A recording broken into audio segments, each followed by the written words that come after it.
El mètode científic és una sèrie d'etapes que s'han d'executar per obtenir un coneixement vàlid d'un experiment científic.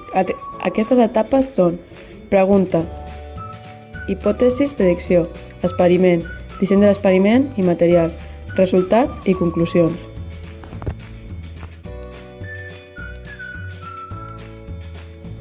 Pregunta. El primer pas és formular preguntes sobre el tema que volem treballar. En el nostre cas, ens hem fet la pregunta: tardarà el mateix en dissoldre l'energètic en diferents volums d'aigua? Hipòtesi. Es tracta de formular una fase sobre el que creiem que succeirà. La nostra hipòtesi és: potser que amb una major quantitat d'aigua l'analgèsic es dissolgui abans. Dins de la hipòtesi trobem la variable independent. És el factor que modifica l'investigador. En el nostre cas és el volum de l'aigua. I la variable dependent, que com el seu nom indica, és el factor que depèn de la variable independent. En el nostre cas és el temps, que tarda en dissoldre's. Predicció. Afirmem la nostra hipòtesi sense saber encara el que succeirà. Es formula amb una frase com la següent. Sí, hipòtesi certa, llavors quan, acció de l'investigador, variable independent, observarem que, conseqüència esperada, variable dependent. La nostra predicció és, si amb una major quantitat d'aigua, llavors quan introduïm l'analgèsic, observarem que l'analgèsic tardarà menys en dissoldre's. Experiment. Dins de l'experiment hi ha disseny de l'experiment. En aquest apartat pensem i expliquem com realitzarem l'experiment. Agafem 4 mides d'aigua diferents, 100, 200, 300, 400 mil·lilitres, fent una rèplica de cada quantitat. Agafarem tants analgètics com gots tinguem i cronometrarem el temps que tardarà cada analgètic en dissoldre's. Material. Enumerarem tot el material que s'ha utilitzat per portar a terme aquest experiment.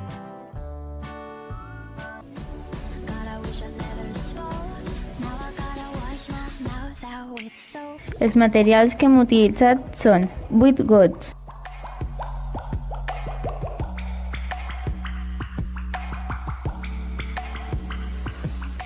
vuit analgèsics efervescents,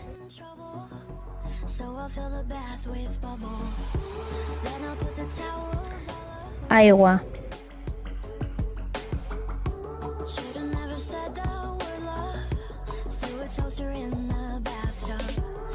cronòmetre,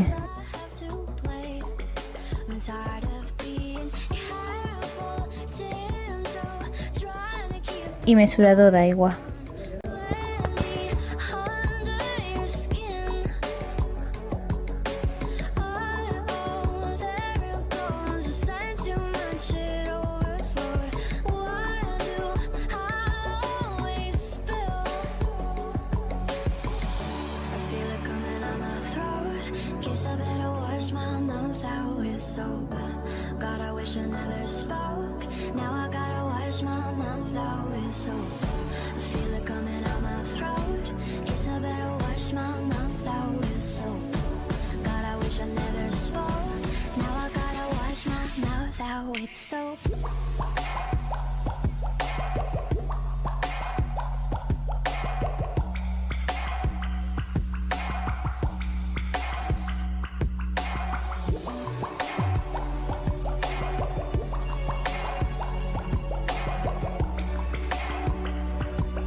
Resultats. Observarem com canvia la variable dependent al llarg de l'experiment, en funció de la variable independent que estem estudiant.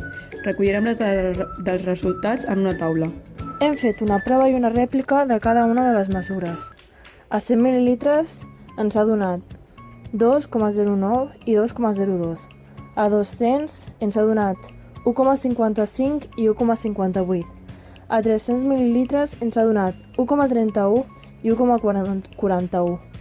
A 400 mil·lilitres se'ns ha donat 1,48 i 1,49.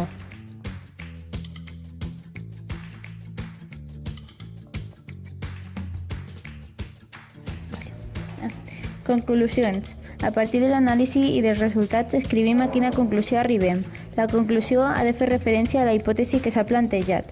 La nostra conclusió és que la hipòtesi que vam fer no és de tot certa, perquè a més quantitat d'aigua l'analgèsic no tarda menys en dissoldre's, ja que quan arribem als 400 mil·lilitres l'analgèsic tarda més en dissoldre's en comparació amb els 300 mil·lilitres.